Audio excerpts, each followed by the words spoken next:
నానమ్మా తప్పుకో. తప్పుకోను, తగ్గేదేలే.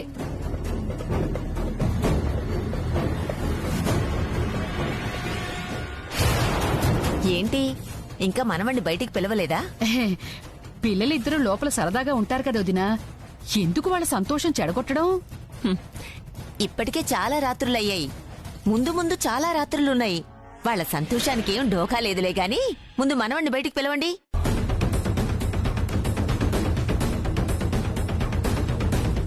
మనవడా, మనవడా, మనవడా, మనవడా. మీ నానమ్మ. రే మనవడా, తలుపు తీయరా.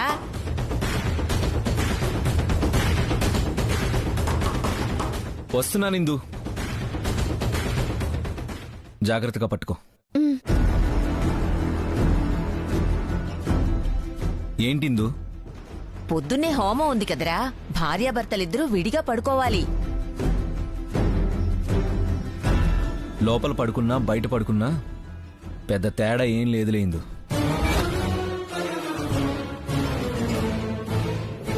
ఏంటన్నావు? అదే ఇందు, ఈరోజు వాతావరణం బానే ఉంది, ఏసీ అక్కర్లేదు, లోపల పడుకున్నా బయట పడుకున్నా ఒక్కటే అంటున్నాను. భార్యాభర్తల్ని దూరంగా పడుకోమనే శాస్త్రం ఇదేం శాస్త్రం వదినా? మన శాస్త్రమేలే వదినా. సరే మనవడా, నువ్వెళ్ళి కింద గదిలో పడుకో. మళ్ళీ అట్టెక్కడికి? ఫోన్ తెచ్చుకుంటాను ఇందు. సరే సరే, త్వరగా వచ్చేయ్.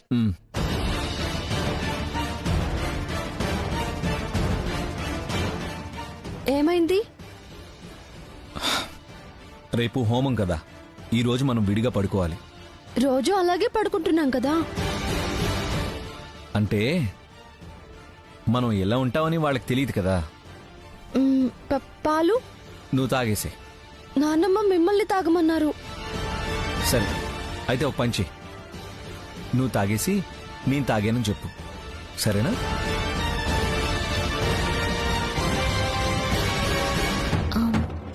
సియా ఒక్కతే కాబట్టి నువ్వు సియా దగ్గర పడుకున్నానమ్మా.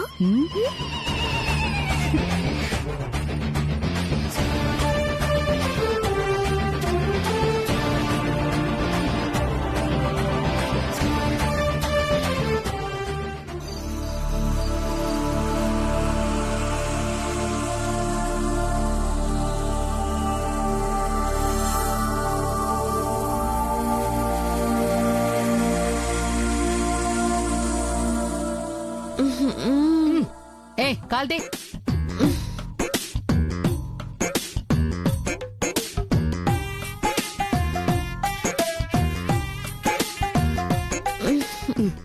బా ఏంటి ఇది చిన్నపిల్లలాగా, సరిగ్గా పడుకో.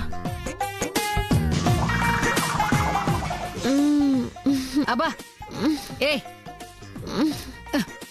ఉస్సైని దుంపదేగా. ఏమండి ఏమండి? అబ్బా ఉసై ఉండండి, నేనంటే మీకు ఇష్టం లేదా? ఇంత గట్టిగా పట్టుకున్నావేంటి? కొంపదీసి అబ్బాయికిచ్చిన పాలు నువ్వు తాగేసావా ఏంటి? వదలవే. నేను వదలనండి, వదిలితే మీరు వెళ్ళిపోతారు. ముద్రష్టపు దానా నేనే. అబ్బా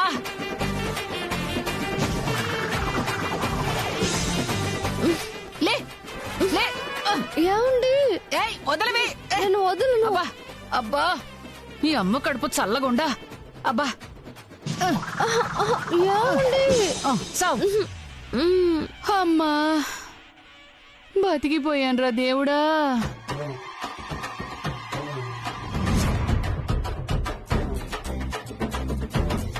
మొదటి రోజే ఇలా పిడిసి కొట్టిందేంటి? పొద్దున్నే ఆ హోమం అనేది లేకపోయుంటే ఈ పాటికి అనుకున్నట్టు జరిగిపోయుండేది. ఈసారి పకడ్బందీగా ప్లాన్ చెయ్యాలి. ఏమండి? రండి. అబ్బా చచ్చాన్రా దేవుడా, ఈరోజు నాకు జాగారమేరా దేవుడా. ఎంత మెత్తగా ఉన్నారు, చాలా మంచివారు మీరు. నన్ను కూడా హక్ చేసుకోండి. పడుకోవే. నాకు నిద్ర వస్తుందే తల్లి. నా మీద ప్రేమ లేదా? ఏమండి? ఇంకెవరు? ఊర్మిళ తీసుకెళ్తుంది.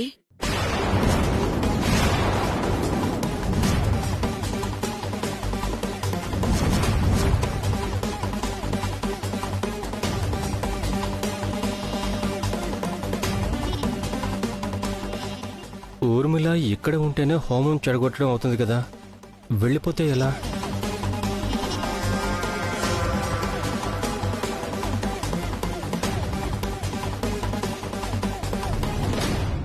చూస్తారేంటి, బయలుదేరండి.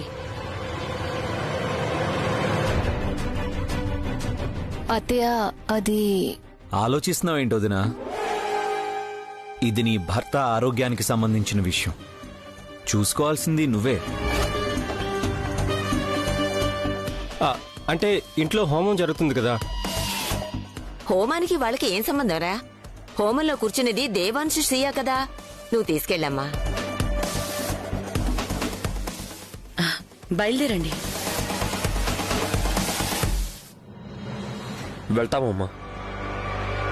వెళ్లే ముందు ఒక్కసారి నాన్నగారి దగ్గరికి తీసుకెళ్ళండి.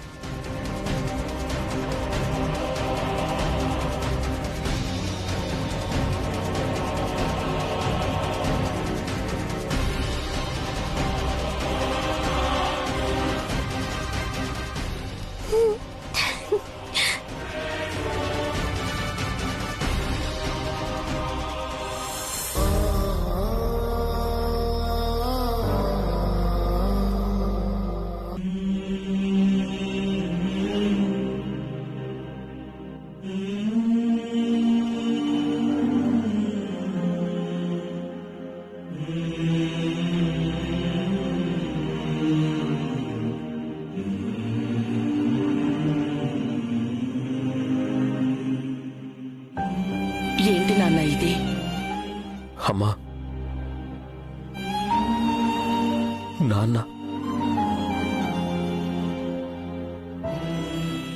నాన్నంటే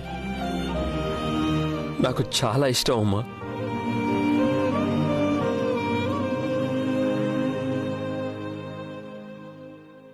అంతకు మించి చాలా గౌరవం.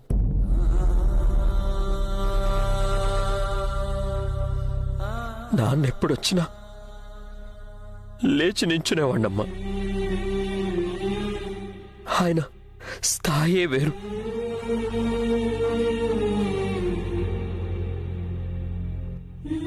నా దృష్టిలో ఆకాశం అంత ఎత్తు.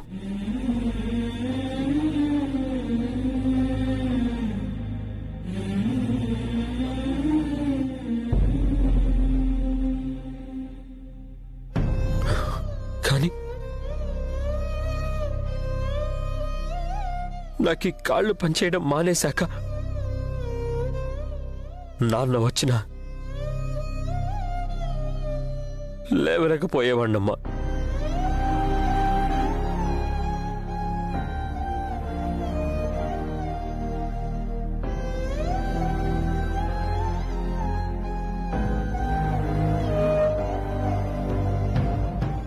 అన్నిటికన్నా బాధ కలిగించిన విషయం ఏంటంటే, నాన్న నించున్నప్పుడు కూడా నేను కూర్చునే ఉన్నా.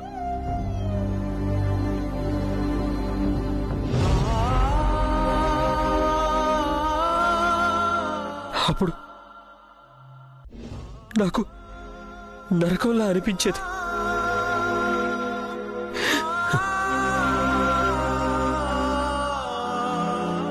ఆ బాధ చూసి భరించలేకేనేమో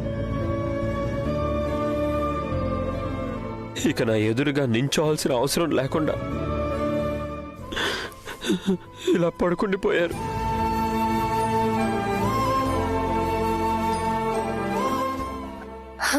కాళ్ళు పడిపోయి కాపురానికి పనికిరాడన్న బాధ కంటే కూడా నాన్నగారు వస్తే లేవలేనందుకు బాధ ఎక్కువైపోయిందట. ఇలాంటి మనిషిని ఎక్కడా చూడలేదు. నాన్న, ఖచ్చితంగా నా కాళ్ళు బాగవుతాయి. కానీ మీరు నాకు మాట ఇవ్వాలి. నా కాళ్ళు నయమయ్యేసరికి మీరు మంచం మీద నుంచి లేవాలి. మళ్ళీ మీ మీద గౌరవంతో నేను లేచి నిలబడాలి.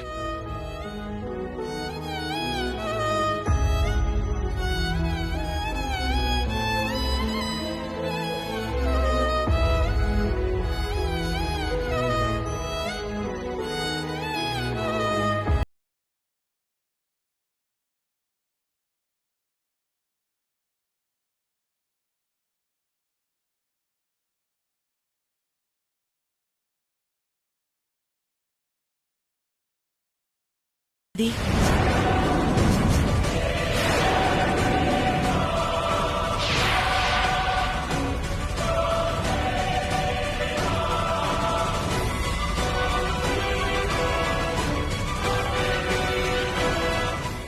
మాట్లాడేంటుదినా సియా ఏది?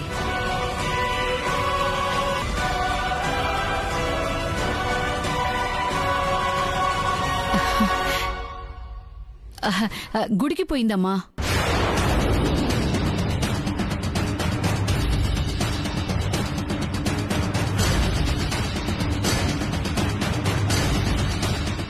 ఇప్పుడు గుడికెళ్ళవేంటి పిన్ని గారు? హోమానికి టైం అవుతోంది. తను హోమంలో కూర్చోాలని తెలీదా?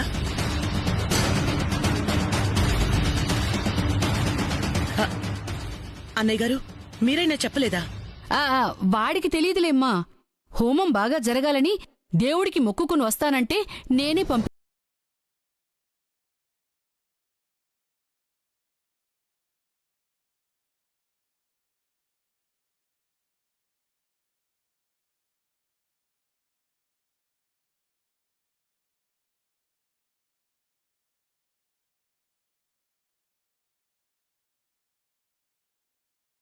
వదిలేసరికి వచ్చేస్తుంది.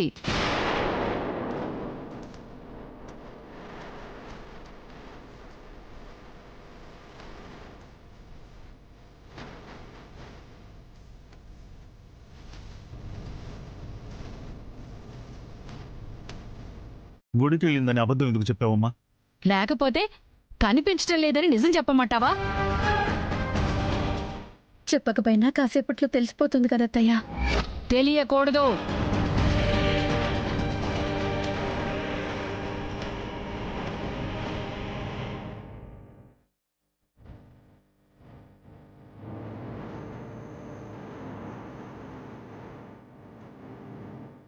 సియా ఏది? ఇంకా రెడీ కాలేదా? అయ్యింది. ఇప్పుడే గుడికి వెళ్ళిందంట.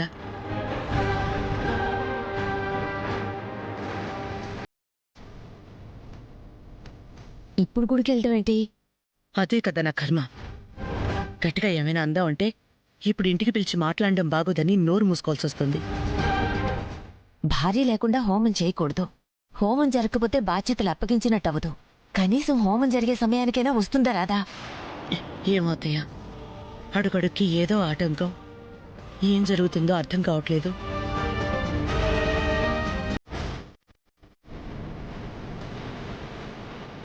నువ్వు వెళ్ళి సియా ఎక్కడున్నా వెతికి తీసుకురా. అంతవరకు ఇదిగో వస్తుంది అదిగో వస్తుంది అని మేం కాలక్షేపం చేస్తాం. ఇంత తక్కువ టైంలో ఎక్కడైనా వెతకాలమ్మా?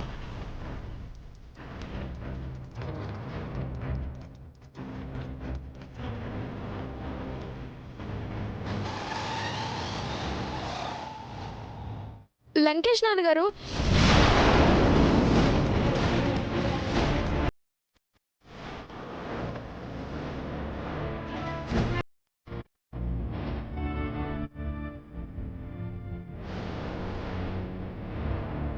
అక్క సినిమా పిచ్చి కారణం వాడే. ఈ మధ్య కూడా వాడితోనే అక్కని చూశాను నాన్నగారు. వాడు ఎక్కడున్నాడో తెలుసుకుంటే అక్క గురించి తెలిసిపోతుంది. అర్థమైంది కదా? As it is.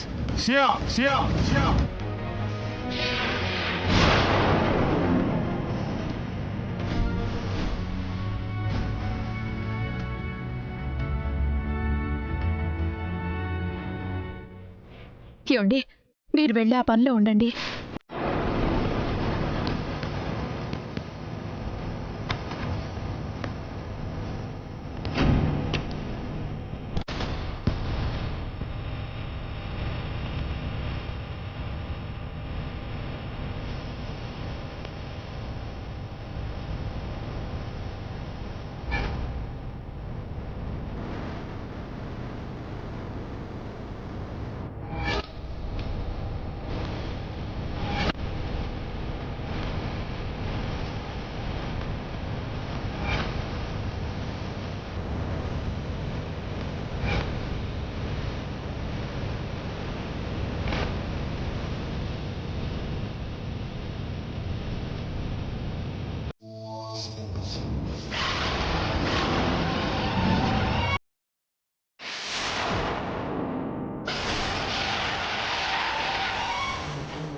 ఏంటి చంపేస్తావా?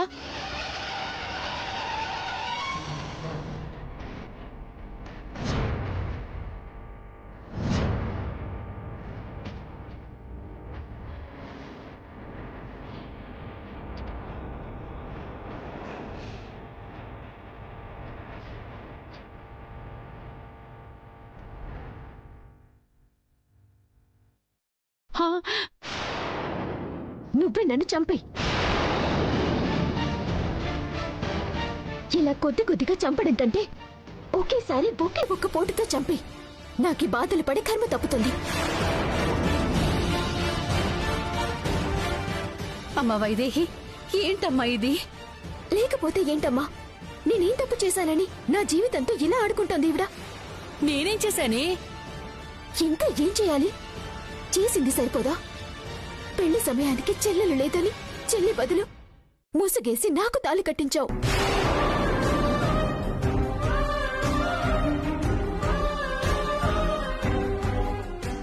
ఇప్పుడు మళ్ళీ ముసుగేసుకొని ఆయన పక్కన కూర్చోమంటున్నావంటే ఏమనుకుంటున్నావు నా గురించి? ఏమనుకునేదే ఉందే?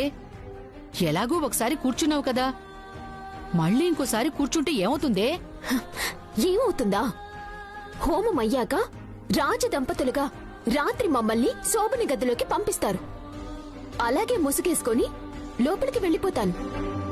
పర్వాలేదా?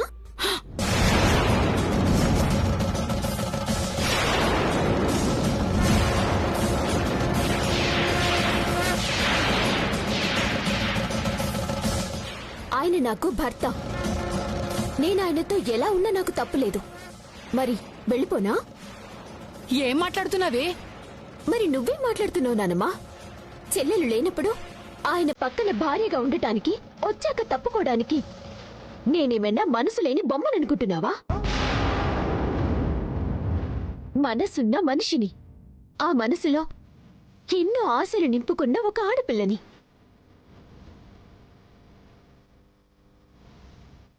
మెడలో 3 ముళ్ళు పడి కట్టిన వాడెవడో చెప్పుకోలేకపోతే ఆ ఆడపిల్లకి ఎంత నరకంగా ఉంటుందో తెలుసా?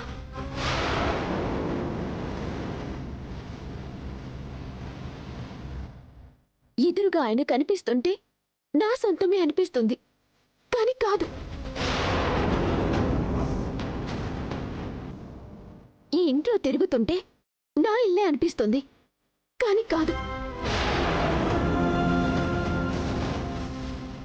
చుట్టూ ఉన్నది నా జీవితమే అయినా అందులో నేను లేక ప్రతి క్షణం ఎంత మానసిక క్షోభ అనుభవిస్తున్నానో తెలుసా నానమ్మా?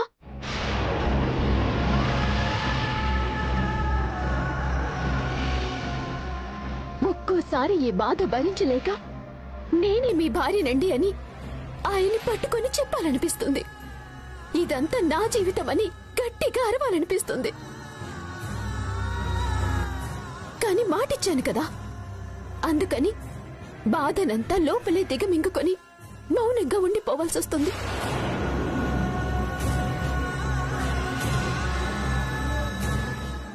కౌశల్య,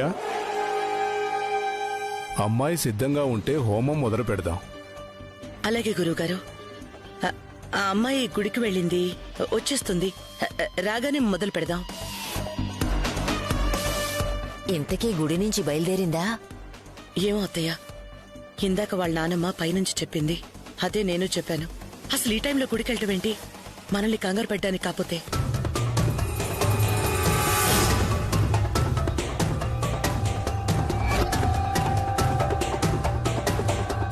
నీ గోలంతా తర్వాత. అంతా బాగా జరిగితే ఈ కత్తితో యాపిల్ కోసి తినచ్చులేవే. అవతల హోమాన్ ఏ అక్క?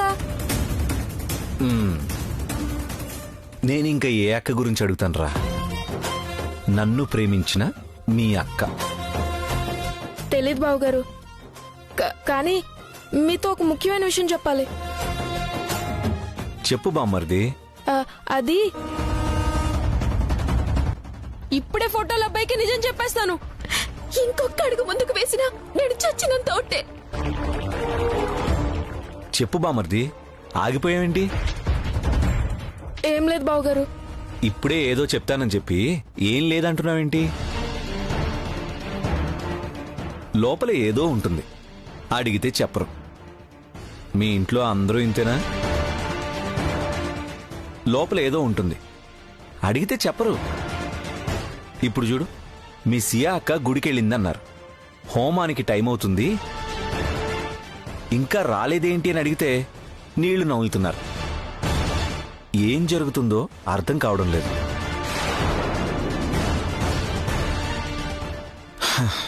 సరే, నువ్వు ఏం చెప్పాలనుకున్నావో, ఎందుకు వద్దనుకున్నావో తర్వాత. మీ సియా అక్క ఎక్కడా? నిజంగానే గుడికెళ్ళిందా? వైదేహి అక్క గురించి అడిగితే ఏం చెప్పకూడదు, ఒట్టేసుకున్నా అన్నాం. మీ చిన్నక్క గురించి కూడా ఒట్టేసుకున్నావా? అవును, పెళ్లి గురించి చెప్పొద్దని అక్క ఒట్టేయించుకుంది గాని ఇప్పుడు సియాకి ఎక్కడికెళ్ళిందో చెప్పొద్దని ఒట్టేయించుకోలేదు కదా. ఇప్పుడు ఈ విషయం బావగారికి చెప్తే వైదేహి అక్కతో కలిసి హోమం చేయడానికి బావగారు కూడా ఒప్పుకుంటారు.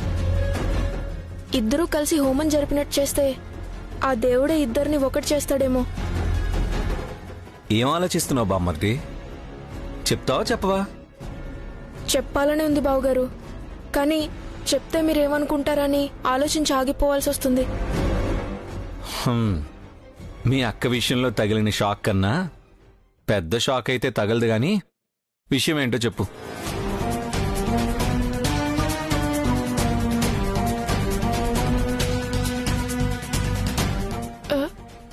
సియా అక్క లేదు.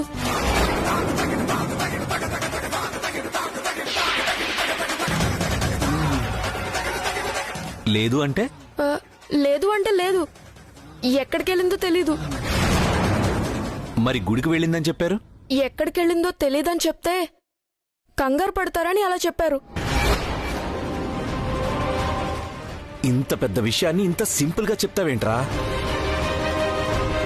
సియా లేకపోతే హోమం జరగదు. అసలు ఈ విషయం ఇంట్లో తెలిస్తే ఎంత కంగారు పడతారో తెలుసా? కంగారు పడతారని మా నానమ్మ ఒక పరిష్కారం ఆలోచించింది, కానీ అది జరగదులే బావగారు. ముందు అదేంటో చెప్పు. అది జరగదులే బావగారు. ఈ హోమం జరగదన్న సంగతి మా అమ్మకి నాన్నమ్మకి తెలిస్తే ఎలా రియాక్ట్ అవుతారో ఊహించుకుంటుంటేనే భయంగా ఉంది. దానికన్నా ఆ పరిష్కారం ఏంటో తెలుసుకొని చేయడం బెటర్ కదా. అదేంటో చెప్పరా బామర్ది. ఏం లేదు బావగారు, ఇప్పుడు హోమంలో ఎలాగో ముసుగేసుకుని కూర్చోవాలి కదా.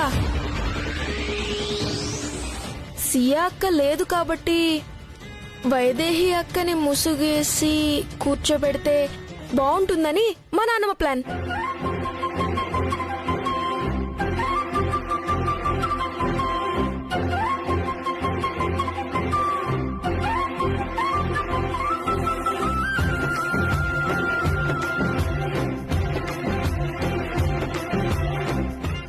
నేను గట్టిగా కోరుకుంటున్నా, రేపు జరగబోయే హోమం మనమిద్దరం దగ్గరగా పక్కపక్కనే కూర్చొని కలిసి చెయ్యాలని.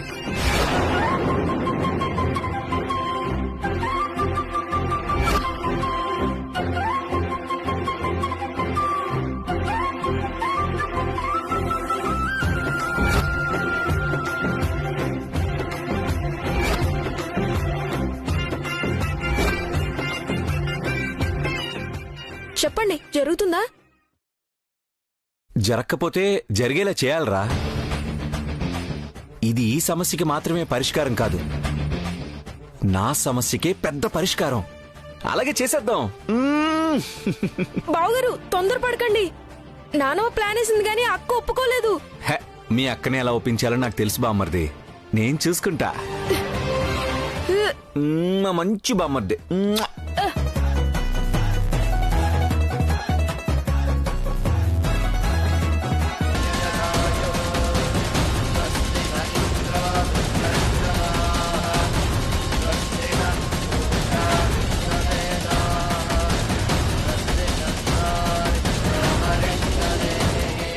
రేయ్ వాలి, అన్నీ బానే ఉన్నాయి కదరా, మళ్ళీ ఎందుకు సర్దుతున్నావు?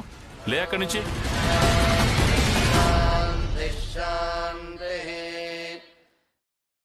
అయ్యా, కంకణాలు ధరించాలి, కలసం మీద అరచేతులు పెట్టండి.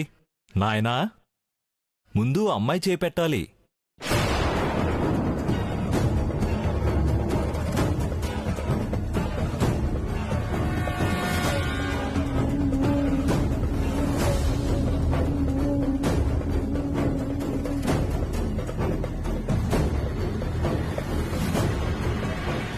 అమ్మా చేయి పెట్టమ్మా.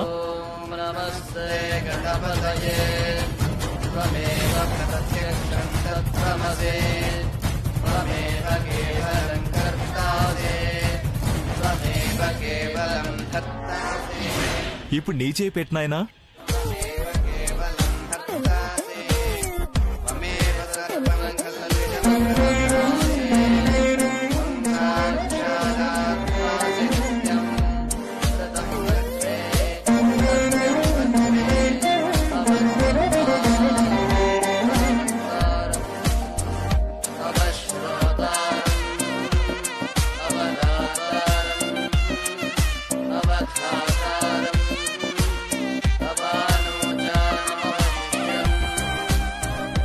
అబ్బాయి చేయి కింద, అమ్మాయి చేయి పైన. నీ చేయి పెట్టమ్మా.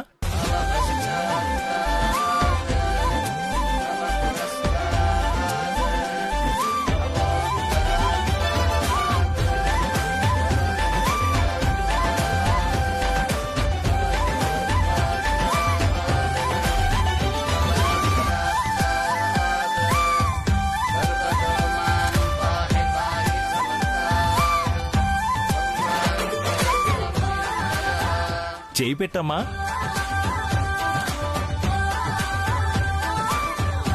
అమ్మాయి గారు, ఇప్పుడే పెళ్లిపీటల మీద అబ్బాయి పక్కన కూర్చున్నట్టు అంత బిడియంగా కూర్చుంటే ఎలాగమ్మా? పెళ్లిప్పుడు అయిపోయింది కదా. ఈ బిడియానికి కారణం వేరే ఉందిలే అంజీ, నీకు తెలీదు.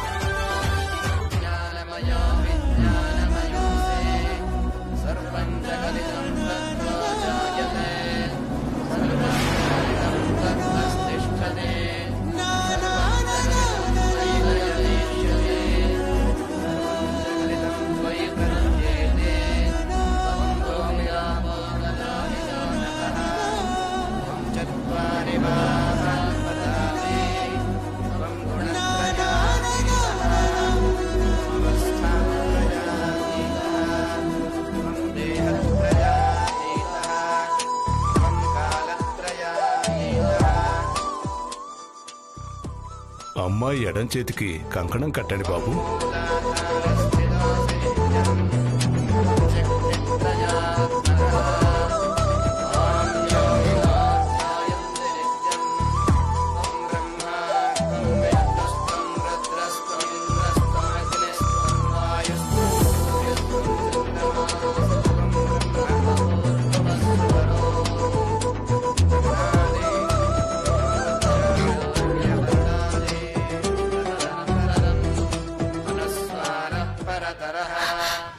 అత్తయ్య, నాదొక అనుమానం.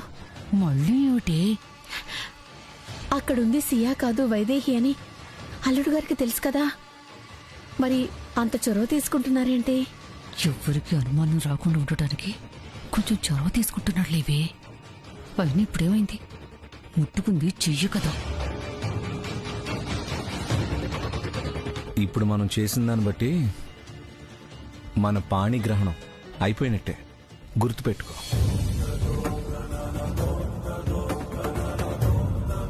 అత్తయ్య గారు గమనించారా? సియా పక్కనుండగా దేవాన్ సంతోషంగా ఉండటం ఇదే మొదటిసారి. అవును, పెళ్ళయ్యాక వీడింత సంతోషంగా ఉండడం ఎప్పుడు చూడలేదు. నీ మొహాలే, అసలు వాడు సంతోషంగా ఉన్నది వైదేహి పక్కనున్నందుకు. అది మీకు అర్థం కావటం లేదు.